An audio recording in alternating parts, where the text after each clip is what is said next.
On a chilly December night in 2016, 19-year-old Sarah Stern vanished without a trace, leaving behind only her abandoned car on a bridge over the Shark River in New Jersey.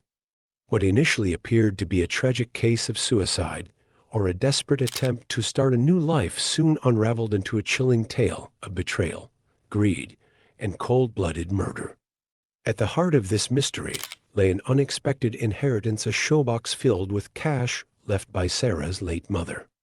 Little did Sarah know that this final gift from her mother would become the catalyst for her own demise, setting in motion a sinister plot orchestrated by someone she considered a close friend.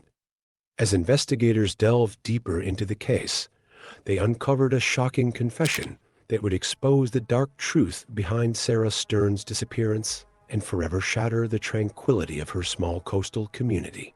But first, subscribe to our channel for more content, and don't forget to share it with your friends and family. Sarah Stern grew up in Neptune City, New Jersey, where she lived with her parents until her mother's passing. She was described as a happy, charismatic, and artistic child. At 19, Sarah was attending Brookdale Community College, studying arts and TV production. She was also an avid YouTuber, deeply involved in various online communities. Sarah's father, Michael Stern, remembered her as a talented artist with a passion for life. She fell in love with the city, he said, referring to Sarah's plans to move to Toronto to pursue her artistic dreams. Sarah was known for her ability to create connections between people and her engagement in artistic communities. She had even traveled to Canada to attend a convention for YouTube content creators, a country she had fallen in love with. On December 2, 2016, Sarah Stern suddenly vanished, alarming her loved ones. That evening, an Uber driver discovered an abandoned Oldsmobile on a bridge connecting Avon by the Sea and Belmer, New Jersey. The keys were still in the ignition. Michael Stern, who was at Disney World with his partner at the time, received a call from investigators. He immediately knew something was wrong and began the long drive back to New Jersey. With permission from Sarah's father, investigators searched the Stern home for leads. There were a few key pieces of evidence found in Sarah Stern's room that were significant to the investigation. Passport. Investigators found Sarah's passport in her room, Canadian currency. There was Canadian currency discovered in Sarah's room, bank and credit cards. Sarah's bank and credit cards were found in her room. These items were particularly noteworthy because they were all things that Sarah would likely have taken with her if she had left voluntarily. The presence of these items in her room suggested that Sarah had not run away or left of her own accord, which was an important factor in shifting the focus of the investigation towards foul play rather than a missing person case or potential suicide.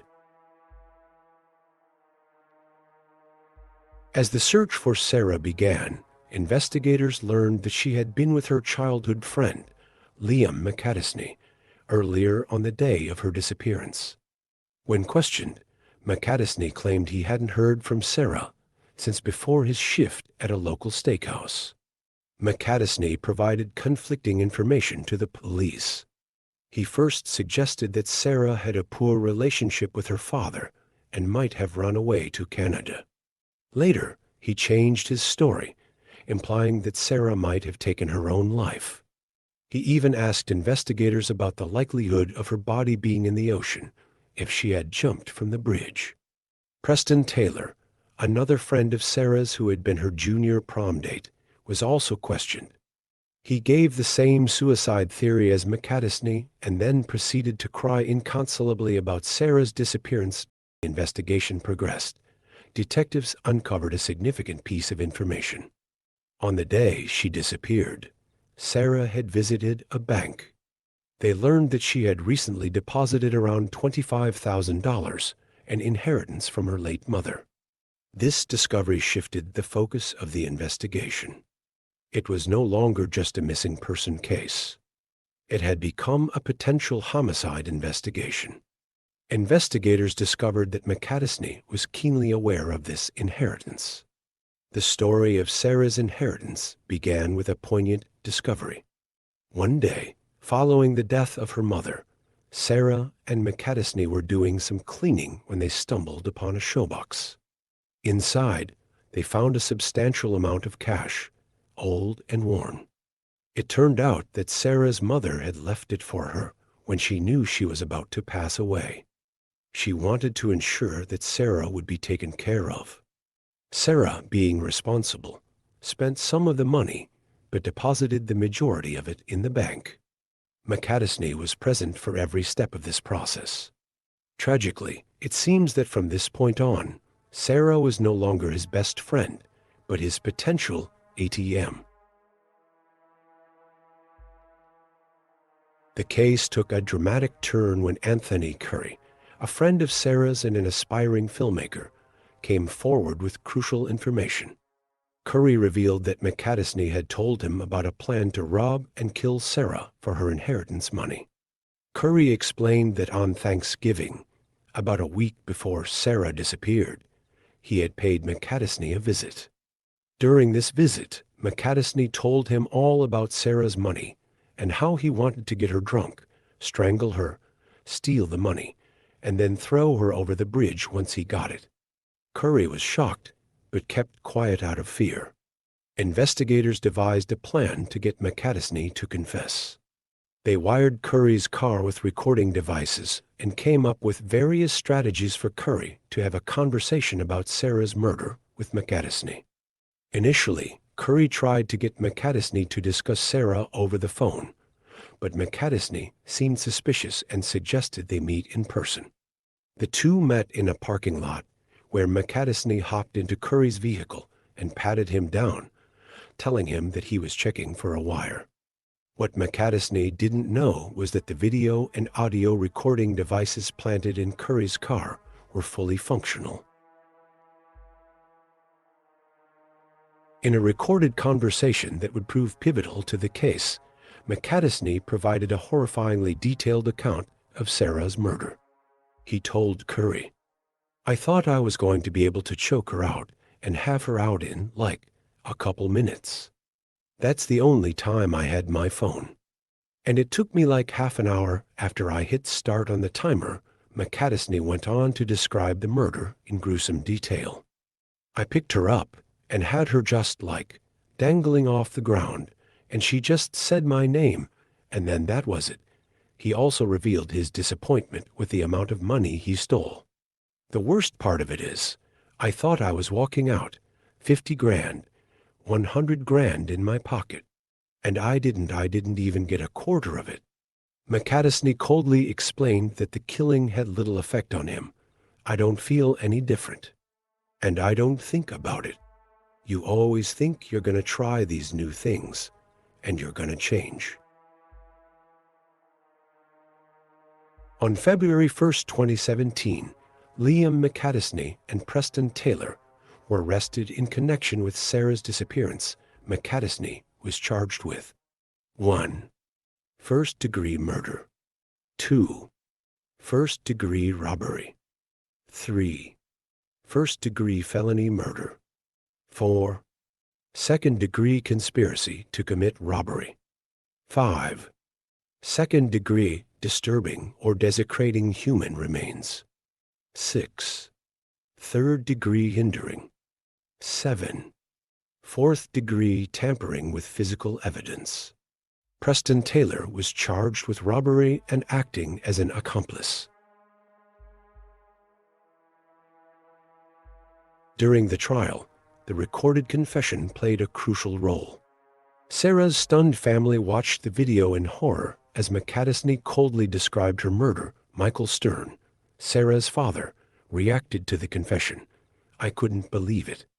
Evil, pure evil." McCadesney's defense attorney, Carlos Diaz-Cobo, attempted to dismiss the recording as nothing more than a teen telling a tall tale to impress his filmmaker friend. There was no evidence to support what he said in that car. As chilling and as horrifying as it is, Diaz-Cobo argued, Preston Taylor, who had agreed to a plea deal, testified against McAdesney. He revealed that McAdesney had told him Sarah had the type of money somebody would kill for, and that he planned to get her drunk and take the money left by her mother. On April 24, 2017, Liam McAdesney was convicted on all 7 counts against him. On June 28, 2019, he was sentenced to life in prison without the possibility of parole. Preston Taylor, who had pleaded guilty to his role in the crime, was sentenced to 18 years in prison. Despite the convictions, Sarah's body was never recovered from Shark River. The case left a lasting impact on the community and those involved in the investigation. Keith Morrison, who reported on the case for Dateline, said, "The way Sarah was used, casually thrown away. How those young men could do that to anybody is beyond any normal understanding, but she trusted them. There was something about Sarah, so interesting, curious, talented, artistic, acquainted with grief of her own, yet ready to fly.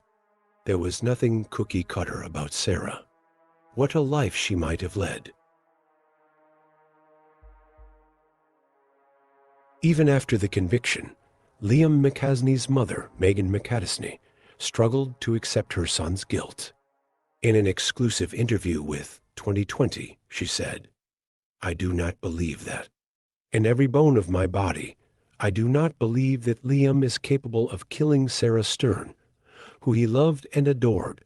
She described the close friendship between Sarah and her sons, recalling how they met in Sunday school and became part of a group they called the Squad. Anthony Curry, the filmmaker who helped capture McAdesney's confession, found himself unexpectedly entangled in a real-life murder plot while working on his own film project. "I wrote Trapped before anything happened. I was a kid when I wrote it. The murder case transformed me. As an artist, I was in a pretty dark place, so dark work will come out of it," Curry said. He added that completing his film was cathartic. "It's the end of a chapter."